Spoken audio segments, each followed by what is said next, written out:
Olá, boa tarde. Veja os destaques de hoje do portal da Assembleia. O que foi debatido na sessão plenária desta quarta-feira? Procon fiscaliza planos de saúde para garantir cobertura do exame da Covid-19 aos seus clientes. Terceiro lote do auxílio emergencial já está disponível para os nascidos em março. Governo do Maranhão autoriza patrocínio do Campeonato Estadual de 2020.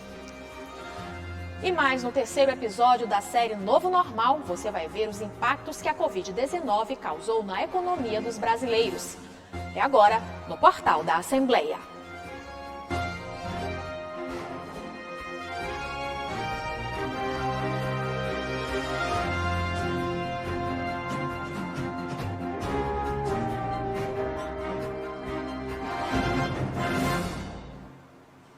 Durante toda a semana, o portal da Assembleia está exibindo uma série de reportagens mostrando os impactos da pandemia da Covid-19 em vários setores da nossa vida. Hoje, no terceiro episódio da série, você vai ver de que forma o novo coronavírus prejudicou a economia dos brasileiros.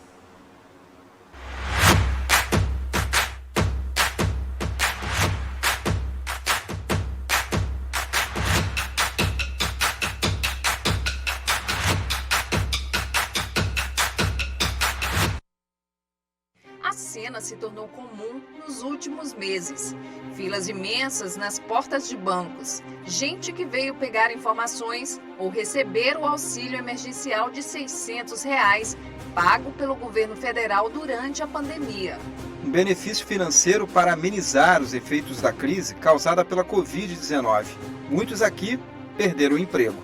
Já estava 7 anos na empresa. Eu fiquei um pouco abalada, né, psicologicamente, assim. Foi bem difícil para mim, né, aceitar que eu estaria desempregada. Outros, como o seu Carlos, estavam desempregados há mais tempo. Viviam de bicos que se tornaram cada vez mais difíceis. Tá difícil. Às vezes a gente vai, bate na porta da empresa e sempre é aquela mesma história. Não há vaga. Se não bastasse a crise sanitária provocada pela pandemia do novo coronavírus, ainda estamos diante de uma das maiores crises econômicas da história. As projeções são de que até o final do ano, o cenário será de recessão, aumento da dívida pública e desemprego. E os efeitos já começaram a ser sentidos. No Brasil, o IBGE divulgou na semana passada uma pesquisa que revelou o crescimento do desemprego por conta da pandemia. Já são quase 13 milhões de desempregados, pessoas que perderam e estão à procura de um emprego. Pela primeira vez na história, menos da metade das pessoas com idade para trabalhar está ocupada. Isso sem falar no número de desalentados. Gente que desistiu de procurar emprego.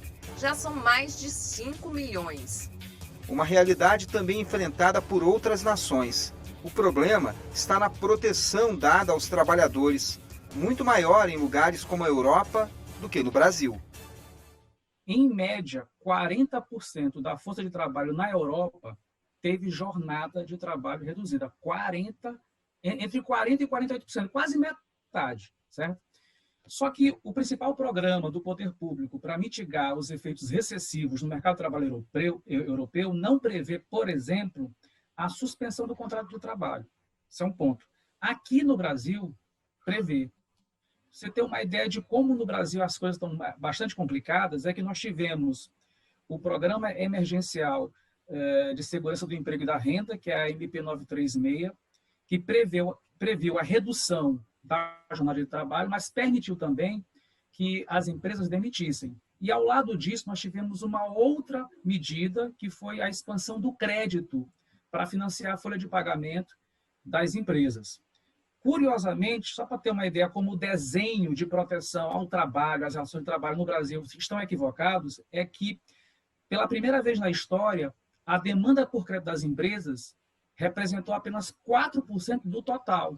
Outra política de mitigação dos efeitos da crise econômica foi a concessão do auxílio emergencial. São apenas R$ 600, menos que um salário mínimo. Mas um dinheiro que tem ajudado e muito a família da Ivanesa nesse momento tão difícil. Esse auxílio está sendo altamente fundamental para a gente, porque é de onde a gente está tirando a nossa renda. Porque como a gente não tem uma renda fixa, porque se a gente trabalhar, a gente recebe. Se a gente não trabalhar, a gente não recebe. Então a gente não está trabalhando, então não tem de onde sair dinheiro para a gente. E esse auxílio está sendo, assim, vamos dizer, a nossa salvação. Sob pressão, o governo federal acenou a extensão do benefício por mais 2 meses. Mas o ideal, assim como acontece em outros países, seria transformar essa política de renda básica em permanente. Está havendo uma discussão para que essa política ela se torne uma política permanente de renda básica. O problema é que isso tem um enorme custo fiscal. Mas se isso, de fato, se consolidar, provavelmente, se essa política de renda emergencial se tornar uma política de renda permanente, isso pode ter um impacto muito positivo na economia. Porque os programas de proteções sociais, nesse nível, eles subirão, então, eles mais do que dobrarão. Então, o efeito sobre as relações de trabalho por essa política poderá atenuar os impactos recessivos que terão sobre as relações de trabalho. Dentre os milhões de brasileiros que ficaram sem trabalhar na pandemia, estão os trabalhadores do setor cultural. Um dos primeiros a parar e talvez um dos últimos a voltar com as atividades. Afinal, o trabalho de artista quase sempre requer público e aglomeração. Muda tudo, né? Porque você quebra toda a dinâmica do trabalho. O artista, pelo menos que trabalha com música, a vida dele é estar ou no palco ou estar dentro do estúdio, né?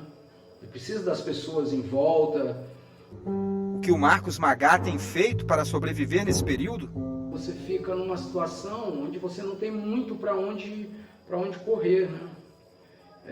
A grande sorte, na verdade, é essa questão da tecnologia, porque a gente consegue, de alguma forma, viabilizar alguns trabalhos, assim. Acaba que a gente consegue construir ali meio que um caminho alternativo dentro do caminho alternativo, né? Uma saída, né? No meio desse beco sem saída que a gente ficou, né? As lives, como ficaram conhecidas as apresentações por meio de redes sociais, ganharam espaço nesse tempo de distanciamento social. Uma forma do artista não parar, fazer o trabalho em casa e tentar monetizar esse momento. É o caso do DJ maranhense Jorge Choaire, sem poder tocar em festas que ainda continuam proibidas por causa das aglomerações. Ele foi estimulado por amigos a continuar desenvolvendo o trabalho pela internet, sem sair de casa. Bom, o meu trabalho antes da pandemia, da Covid-19, era basicamente trabalhar com o público. Eventos musicais, festas, eventos culturais como teatro também. Com o isolamento imposto pela pandemia, nós tivemos que não nos adaptar, nós tivemos que parar. Então eu vi de uma hora para outra não tendo mais as possibilidades. As minhas agendas foram sendo canceladas, os eventos que eu tinha agendado dentro do período de março, abril, eu tive que ver eles todos sendo cancelados e então eu tive que me adaptar a trabalhar dentro de casa e tentar repassar, fazer isso chegar nas pessoas. A internet foi uma baita de uma aliada. A gente ficou muito mais conectado, todo mundo está grudado no celular. Em decorrência disso, vem junto as possibilidades de, como vários amigos denominam de várias formas, é um chapéu virtual, é um cover artístico voluntário, outra forma da gente driblar e tentar nos enquadrar nessa situação crítica. As lives demonstraram uma tendência dessa pandemia. Nunca se levou tanto trabalho para casa. É o chamado home office, forma de desenvolver atividades que antes eram feitas em outros espaços, no aconchego do lar. O que começou por uma necessidade pode se tornar uma tendência. Mas é preciso tomar cuidado para que esse novo normal não se transforme em uma forma de precarização das relações de trabalho. O risco da atividade, no caso do home office, do trabalho remoto, fica para o trabalhador e não para a empresa. Esse é um aspecto importante. Não fica claro também se serão anulados ou se serão atenuados os aspectos de proteção social que havia no trabalho presencial. Então, se eu estava no trabalho presencial, você tem os adicionais de salubridade, você tem a questão do auxílio transporte, do auxílio alimentação, uma série de coisas. Esses aspectos não estão claros se vão continuar ou se vão mudar numa situação de trabalho de home office, trabalho remoto. Então, esse novo normal tem incertezas quanto à estrutura de proteção que havia no trabalho presencial, se vai permanecer ou se não vai permanecer. Se não for permanecer, o trabalho home office ou o trabalho remoto, na verdade, pode ser uma agudização do processo de precarização nas relações de trabalho que já existe aqui. A previsão pós-pandemia não é uma das mais otimistas. É preciso manter a esperança para que o novo normal do trabalho e da economia traga dias melhores.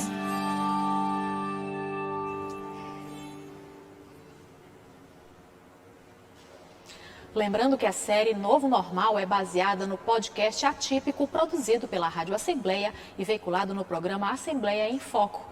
Amanhã você vai ver a dor de pessoas que perderam parentes e amigos vítimas da Covid-19. Na sessão plenária desta quarta-feira, os deputados se solidarizaram com os pacientes da Covid-19 e debateram sobre os avanços na segurança pública do Estado. Também falaram sobre o aniversário da cidade de Viana. O deputado Wellington do Curso abriu os pronunciamentos na sessão desta quarta-feira e tratou sobre a necessidade da nomeação de aprovados nos concursos públicos na competência do Estado do Maranhão. Já a deputada Valéria Macedo se pronunciou sobre o momento da pandemia e se solidarizou com as famílias que perderam parentes para a Covid-19. Inicio minha fala com minhas sinceras condolências às famílias que, como eu, perderam seus entes para essa doença medonha. Desejo que os infectados, dos mais simples e humildes, ao presidente da República, Jair Bolsonaro, que consiga vencer os sintomas e recuperar-se com brevidade. A deputada Mical Damasceno repercutiu o aniversário de 263 anos do município de Viana.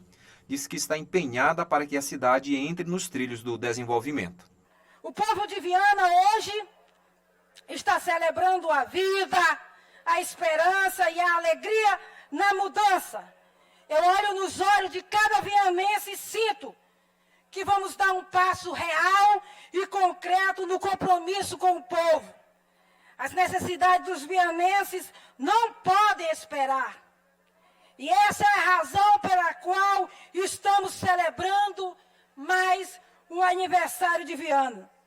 O deputado Rafael Leitoa repercutiu os avanços na área da segurança pública no Estado e prestou esclarecimentos sobre nomeação de aprovados em concursos públicos. É impossível agora haver uma convocação.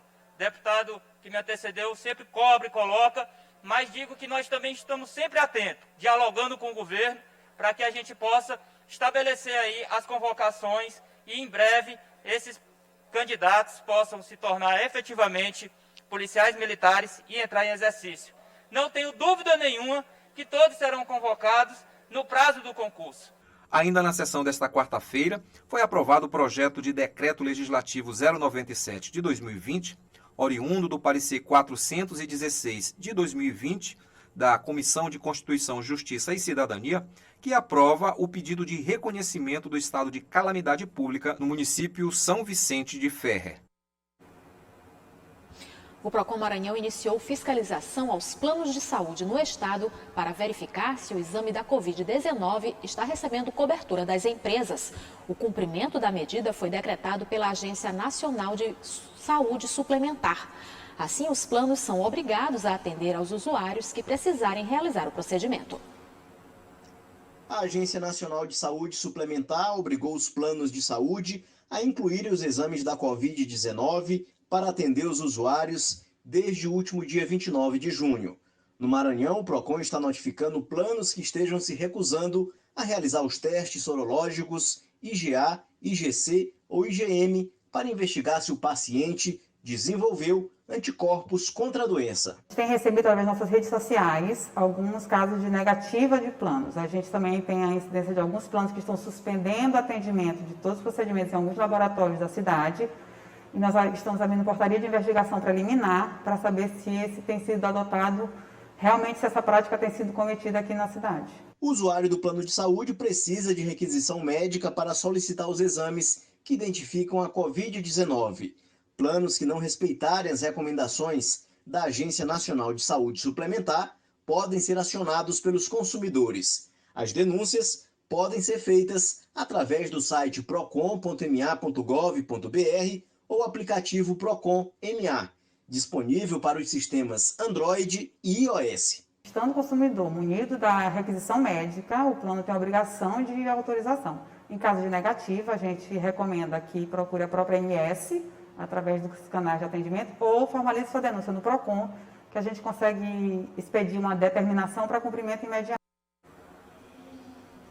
E veja no próximo bloco, o terceiro lote do auxílio emergencial já está disponível para os nascidos em março. E mais, o governo do estado do Maranhão autoriza patrocínio do campeonato estadual deste ano. O portal volta já.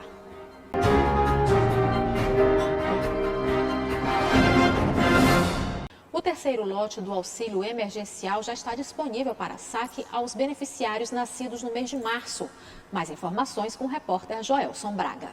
Nesta quarta-feira, os trabalhadores nascidos em março e que foram incluídos em um lote extra, que foi divulgado em meados de maio, receberão a primeira parcela do benefício emergencial no valor de R$ 600. São quase 5 milhões de pessoas que tiveram atrasos no processamento feito pela Dataprev ou então demoraram a se inscrever no programa. Essas pessoas são informais, autônomos, microempreendedores individuais e desempregados sem seguro-desemprego, todos sem direito ao Bolsa Família e que tiveram agora a primeira cota do auxílio depositado pela Caixa Econômica Federal. A ajuda do governo foi depositada em contas poupanças sociais digitais abertas em nome dessas pessoas exclusivamente para o depósito deste benefício. O auxílio foi criado para reduzir a crise econômica gerada pela pandemia da Covid-19. Portanto, fique atento e para maiores esclarecimentos, consulte o site da Caixa Econômica Federal. Joelson Braga, para a TV Assembleia. Com retorno preto. A Secretaria Municipal da Fazenda prorrogou o prazo de vencimento da primeira parcela do Imposto sobre a Propriedade Predial e Territorial Urbana, o IPTU, de 2020 para a próxima sexta-feira. O vencimento do imposto estava previsto para ser encerrado ontem, mas devido à demanda dos postos e emissão de boletos bancários terem sido altas, o prazo foi alterado. Para a emissão do boleto de pagamento, o contribuinte deve acessar o portal da Cenfaz no site cenfaz.saoluiz.ma.gov.br. E o governador Flávio Dino autorizou a liberação do patrocínio direcionado ao Campeonato Maranhense 2020, que deve seguir o protocolo sanitário exigido para evitar qualquer tipo de contaminação pela Covid-19. O secretário de Estado de Esporte e Lazer, Rogério Cafeteira, ressaltou a importância da decisão para o cenário esportivo do Maranhão. Com retorno previsto para 1º de agosto, o Campeonato Maranhense ganhou um importante reforço do governo do estado. A liberação do patrocínio anunciada pelo governador Flávio Dino no valor de R$ 1.100.000. O secretário de Estado de Esportes e Lazer, Rogério Cafeteira, destacou a importância da iniciativa. É importante que a gente ressalte que, apesar disso, o protocolo onde não permite a participação do público será mantido. E o governo do estado, assim como tem feito há vários anos, durante o governo Flávio Dino, vai apoiar, através da lei de incentivo, a realização desse campeonato tão importante para nós.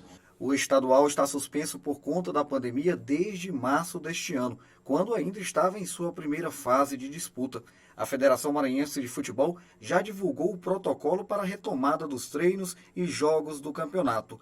Entre as exigências está a testagem dos atletas para identificar casos de contaminação do novo coronavírus. O protocolo também proíbe apertos de mãos, aglomeração ou abraços, por exemplo, nas comemorações de gols.